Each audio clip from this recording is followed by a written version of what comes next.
Okay, so what we did was we adjusted this for this railing, we put in the thin plate. So before we were showing you the thick plate. So if you're having issues, the best thing to do is to try it with a thin plate. And one important thing is that when you're doing this, you want to make sure that you're touching against two of the balusters or the railing bits, because that way you get better support rather than having it just on one. So we're going to start first of all by adjusting the width. So we want to make sure there's no gap in the front.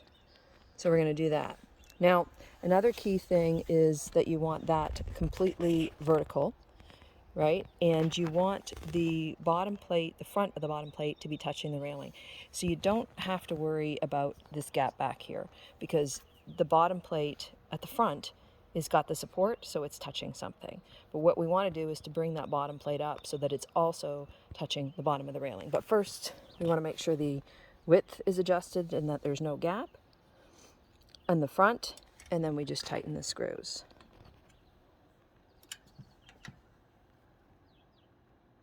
So we've tightened the screws so that the width adjustment is there. Again, don't get freaked out if there's a space in the back. It's perfectly fine as long as it's touching on two of the balusters at the front, at the very front there.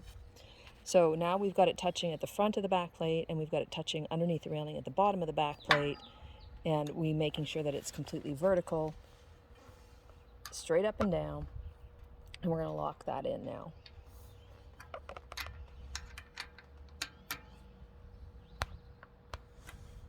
So you've got your touch points, two touch points there, the front of the back plate, and you also have the bottom of the back plate.